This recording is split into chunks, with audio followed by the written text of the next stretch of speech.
an employee of the Lindsborg News Record. And who can forget Marty Hardy, who was a classic, and she was well thought of across the state as she wrote and edited and put together a newspaper every week, and she was sought after for her advice across the state. John Marshall, who still writes a weekly column, and arguably he has more institutional memory about Kansas government than anyone alive. So, but anyway, the the publisher is Frank Mercer, and the editor is Terry Hansen. But the Linsberg News Record, 2 of their employees have won 4 awards from the Kansas Press Association. Angela Ryder won 2 first place awards and 1 second, and Andrea Evans a 2nd place award. They'll be presented their awards by the Kansas Press Association on June 9th and 10th, and that's just something for us to be proud of in our town. So I wanted to mention that. And secondly, we have a proclamation evening for Emergency Medical Services Week. Whereas the members of emergency medical service teams are ready to provide life-saving care to those in need 24 hours a day, 7 days a week. Whereas the members of emergency medical service teams, whether career or volunteer, engage in thousands of hours of specialized training and continuing education to enhance their life-saving skills. It's appropriate to recognize the value of the accomplishments of emergency medical services providers by designating Emergency Medical Services Week. Therefore, I proclaim the week of May 15th through May 21st as Emergency Medical Services Week, and encourage the community to observe this week with the appropriate programs, ceremonies, and activities. And thank you to everyone that is on the team. Thank you, Chief, and all of those who participate in such an important endeavor. So thank you very much.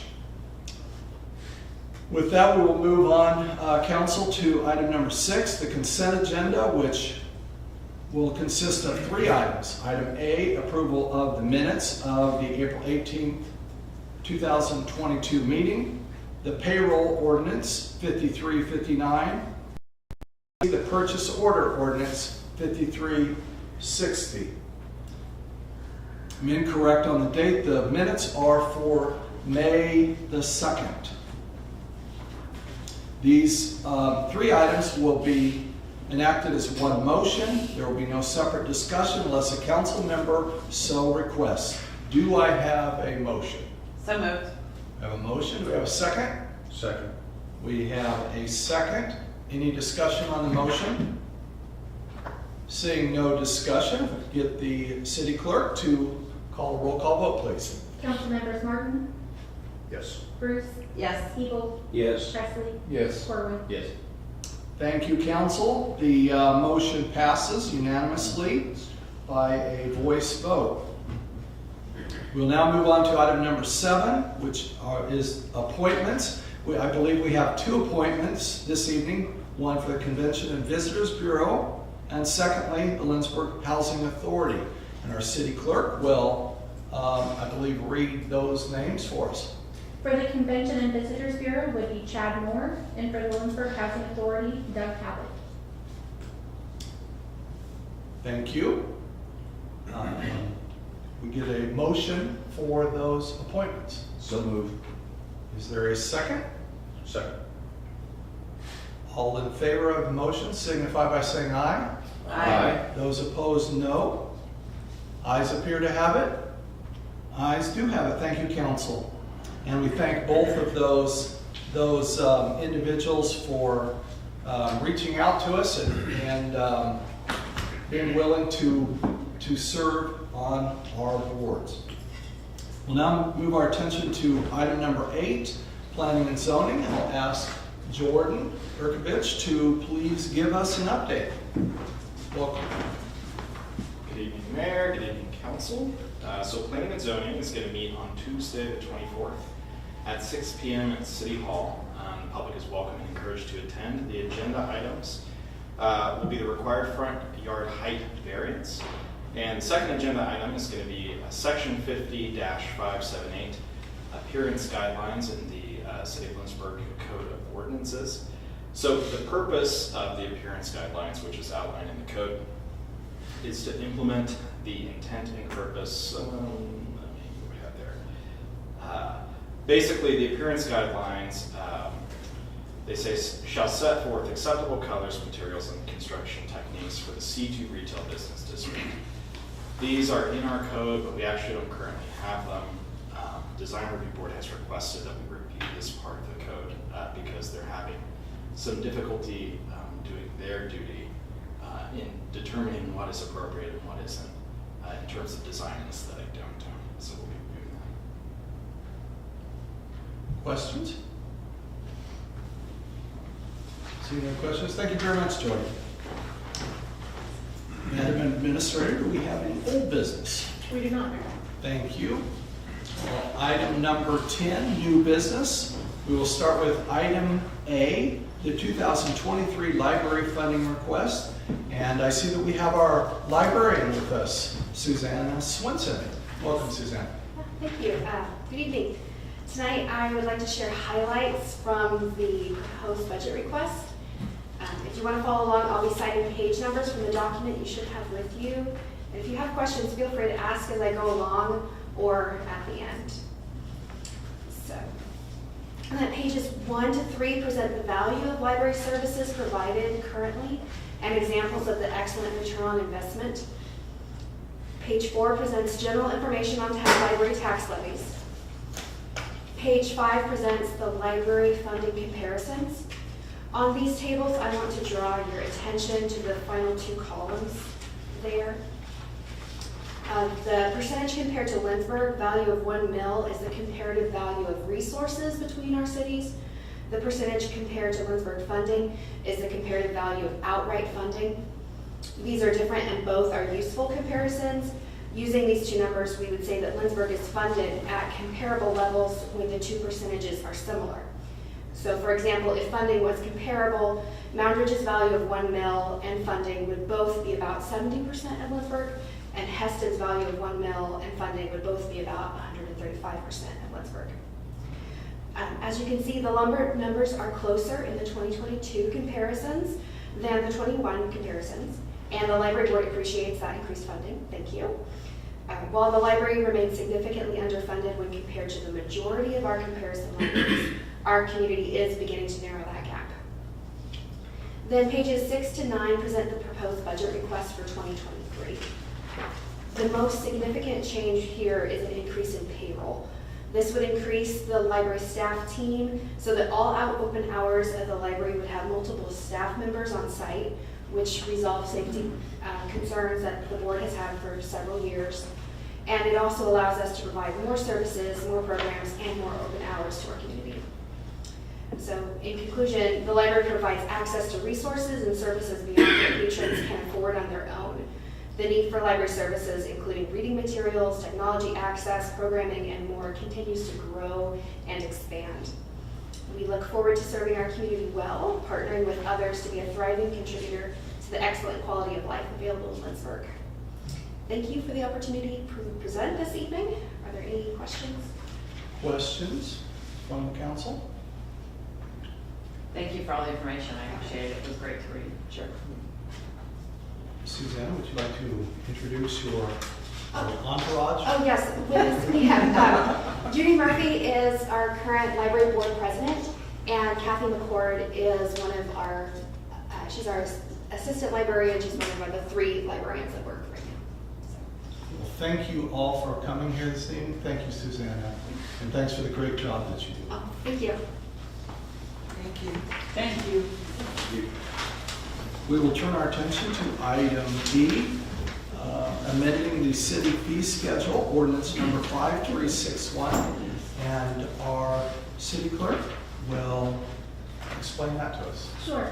Ordinance number 5361 would amend the city fee schedule for fees related to sidewalk cafes, electric rates, building permits, and sign permits. For the sidewalk cafe license, staff added the initial fee that appears on the application. There is actually no change in the rate. It was only on the application, but not in the city fee schedule. And then we have added a renewal fee. Instead of requiring the business owners to refill out that entire application and pay that initial fee, we are recommending that it would be $100 annually after that initial one. And then ordinance number 5332 established the electric rates through 2026, and the city fee schedule has now been updated to include those rates. And then under zoning, staff has added a fee of $25 for both fence and sign permits. Those are both currently 0, but we're looking at recommending $25 for those. Are there questions? Is there a reason for making it $25? It takes a considerable amount of staff time for our community development director to review and issue those permits. So we believe that it's consistent with other communities upon our research, and that it's very consistent to add those permits. Those fees, they were the only services that did not have fees associated with them.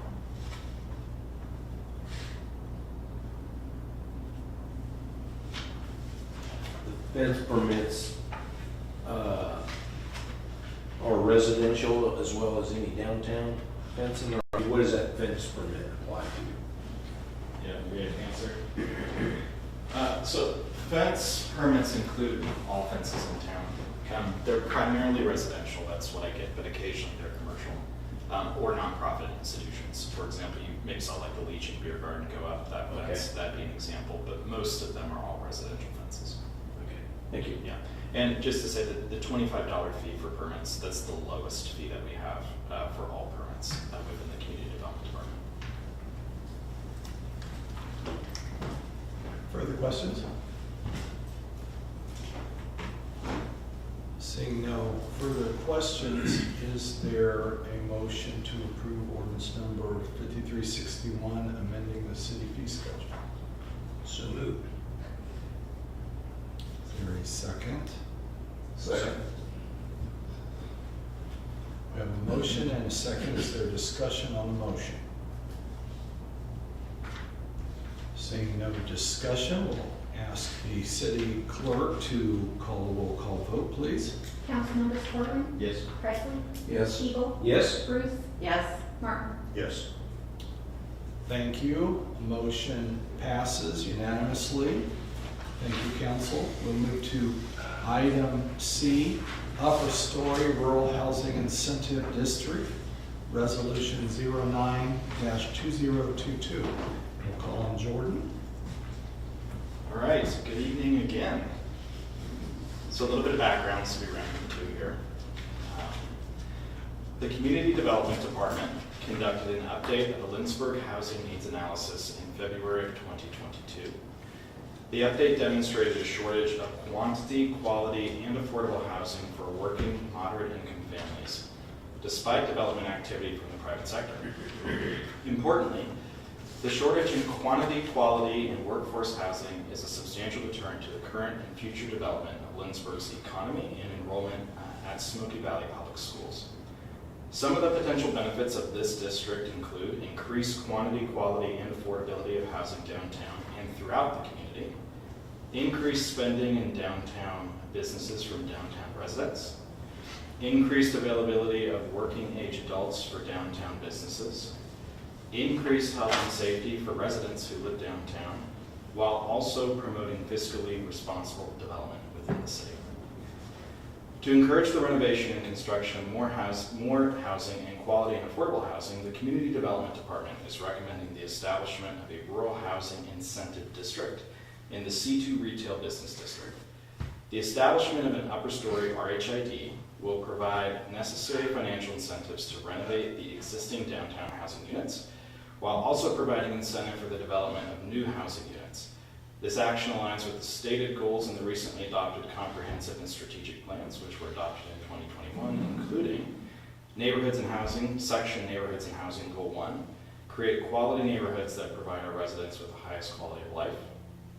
Neighborhoods and Housing Goal 2, support a range of housing types and prices to meet the market demand and resident needs.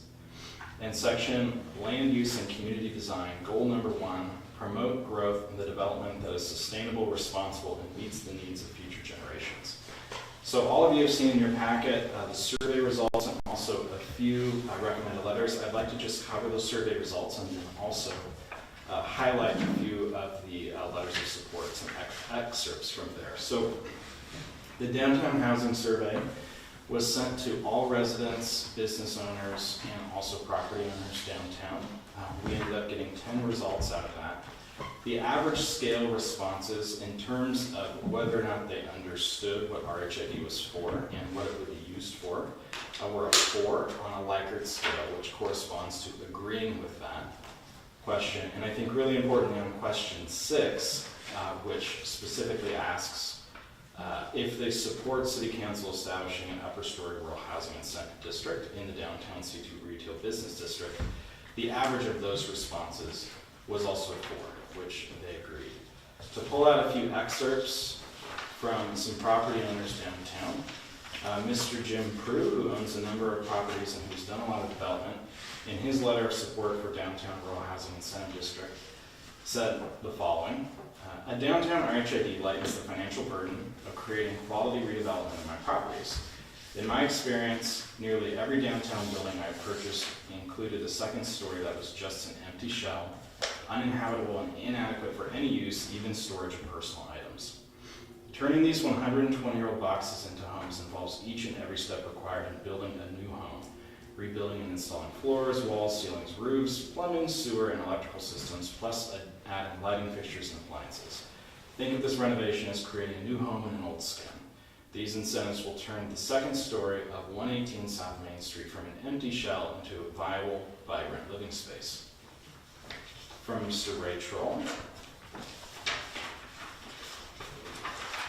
He says the following: as a new property owner of a 130-year-old building at 108 South Main Street, I plan on using the new incentives to improve and renovate an existing upstairs apartment for ourselves and for future Linsberg residents. This newly renovated space will be much more suitable for my wife and I to live in. At some point, it will be available to rent for future residents.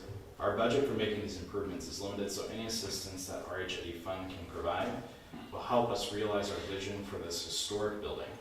It was, and he says this is kind of cool, it was the town's original post office and then a harness shop for many years.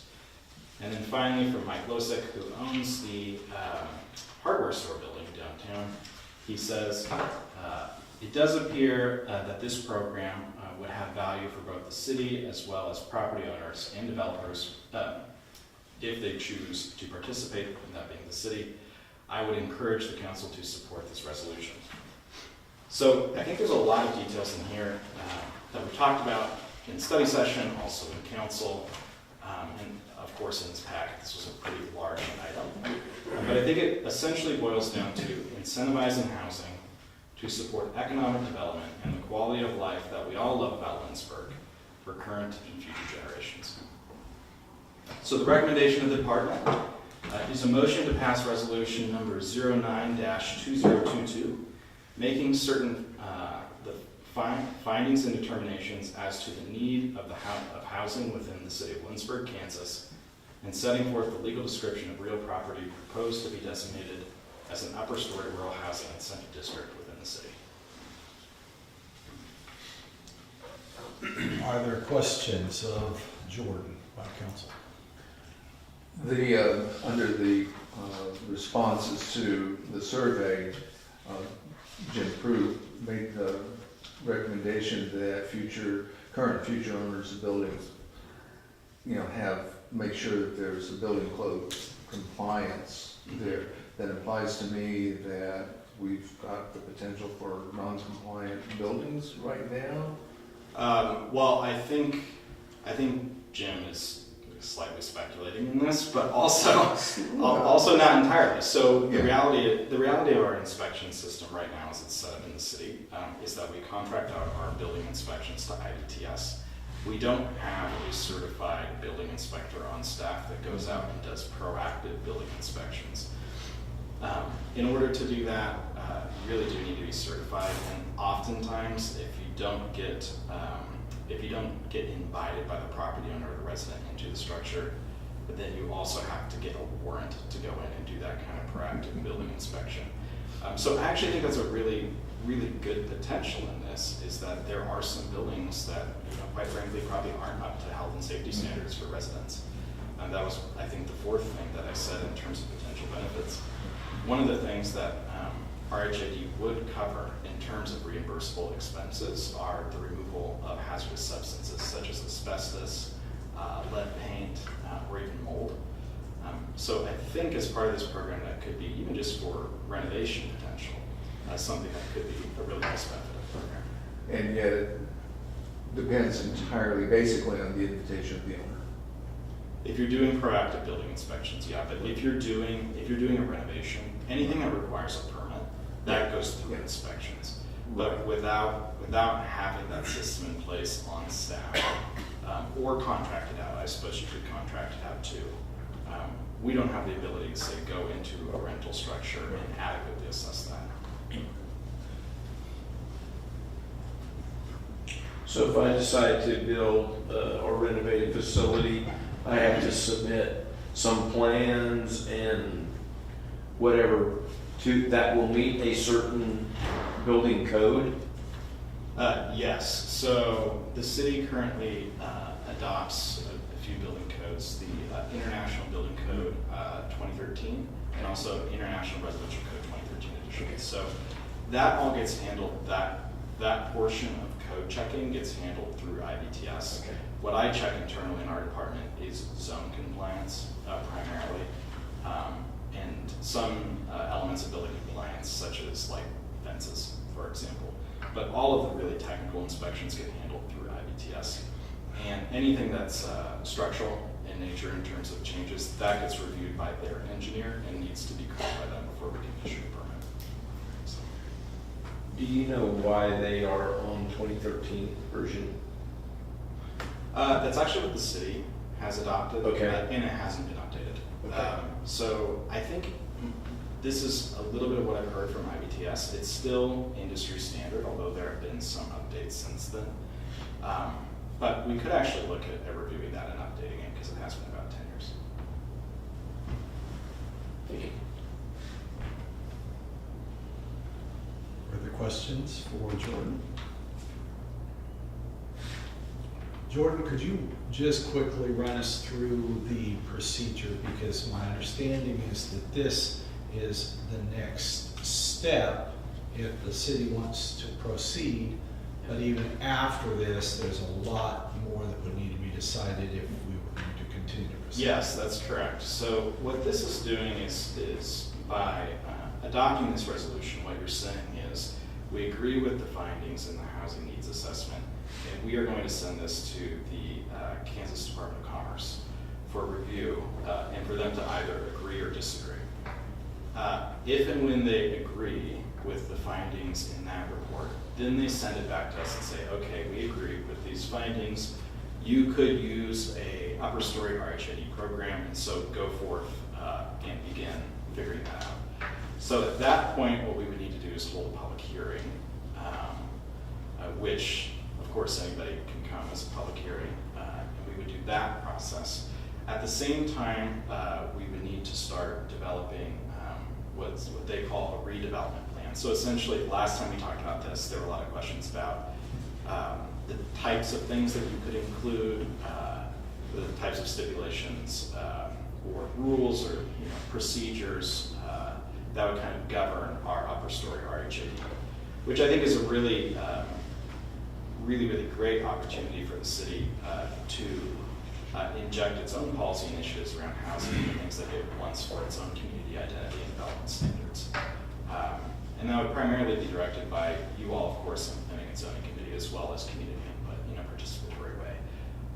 Once that is established and passed, then there's also a 30-day period after that for the county or USD 400 to object, because their tax is going as well.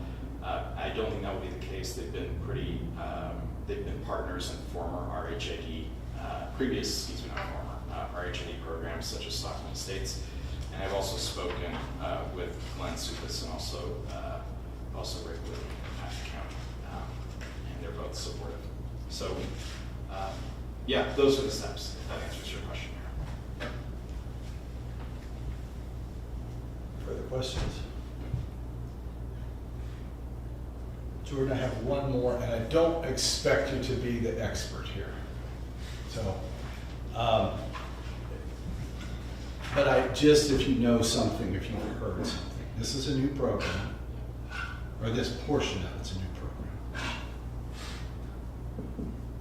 program. One of the issues that I am concerned with is the Kansas Constitution says regarding property tax that the legislature will provide a uniform and equal basis of valuation and rate of taxation. So this seems to run counter to that. And you absolutely may not know anything about that, but when the legislature passes, was that considered, or do you know? So I'd be interested to, I'll try and answer this question. So the short answer to this is I don't know the legislative history of this program other than that it passed last year. I'm interested maybe to hear a little bit more about how it runs contradictory to the Constitution, and maybe I can try to pinpoint the concern there as well, maybe answer that question. Okay, well, and I again, if this passes today, I know that this can come up again. My concern is that it has if you have building A and somebody did a restoration and now the value of that is $150,000 or whatever, and building B, this does a restoration after this passes, and it's worth $150,000, but they're going to pay less property taxes, correct? So I see what you're saying. Okay, so prior to RHID, this is what you're saying? Yes. Okay, yeah, okay. So prior to RHID, someone does a renovation, such as Jim Crew downtown. He's already paying property taxes on the entire portion of the increased property value. After RHID is put into place, and Jim Crew does renovations on 118 South Main, which is in his letter, which I'll bring up. He's not paying the full percentage of the assessed property value, taxes on the assessed property value. Is that what you're saying? Yes. So I suppose I see what you're saying, and as an equity issue, I think there's potential for concern there. There were a lot of developments prior and after. In this case, he's actually paying property taxes on both equally. The only difference is that he's getting reimbursed the increment back from the second. So the assessment isn't different, and the payment, the initial payment isn't different. He's still paying the entire assessed rate of taxes on both properties. The only difference is in property A, he wouldn't get the reimbursement, but in property B, he would. Thank you. Thank you, Jordan. Further questions? Okay, thank you, Jordan. And thank you for your heart. I know you've worked a lot on this and tells from this package that you put together. And when I saw that, when we got this board packet, I thought, you have time to do anything else? True. Work on a master's degree. Thank you, Jordan. Okay, council, so we have a recommendation. It would be the next step if you want to proceed that direction. Are you looking for a motion or? I am looking for a motion if that is the desire of the council. So moved. Second. We have a motion and a second. Discussion on the motion. Seeing no discussion, we'll have the city clerk do a roll call vote, please. Council members Bruce, Yes. Martin, Yes. Corwin, Yes. Presley, Yes. Evil. Yes. Thank you, council. Motion passes unanimously. Okay, thank you. We will now move on to item D, encryption for emergency medical services and fire department radios. And I'll ask the chief to please come on up. Good evening again, Mayor, council members. Stand before you talking to you more about these radios that you guys have been involved with for the last 4 years with us, some maybe not as long. In 2018, McPherson County entered into a contract to bring a new radio system online in the county. It's called the P25 Radio System. As a result of that, about 3.5 years ago, the city of Linsberg purchased enough radios for EMS, fire, and PD. Problem when we bought them is they did not have encryption built in them because encryption for the county had not been decided yet. The county has decided to put encryption in specified radios. So the police department side is already done. Now we need to look at EMS and fire. And after long discussions with everybody in the county as far as fire, EMS, and police, it was determined to put them on specific radios. So originally when we budgeted this last year, we had budgeted all of EMS and all of fire radios. And after that discussion, we're only looking to encrypt 7 portable radios and 2 mobile radios for EMS at a cost of $504.60 a radio plus a one-time charge of $57.50, totaling $4,598.90 for EMS. And for fire, it's going to be 4 portable radios and 2 mobile radios. The same cost for all, coming to a total of $3,085.10. So I'm looking for a motion to approve the purchase of AES encryption, software, and upgrade charges for the designated EMS and fire radios in the amount of $45,98.90 and $3,085.10. Are there questions for the chief? So the reason for the encryption is what? Encryption allows public safety, all 3 elements, to operate where the public cannot hear what is being said. So if there's vital information, whether it be people's names, information, injuries, crime scene, investigative techniques, that kind of stuff going on, it's not picked up by the average citizen on a scanner. Or tactical situations and things like that. All those different situations that can come up when we're responding to different types of calls. How many total radios do you have in fire and EMS that we were looking at? If my memory was correct, it's 22, counting the fire trucks and the portables.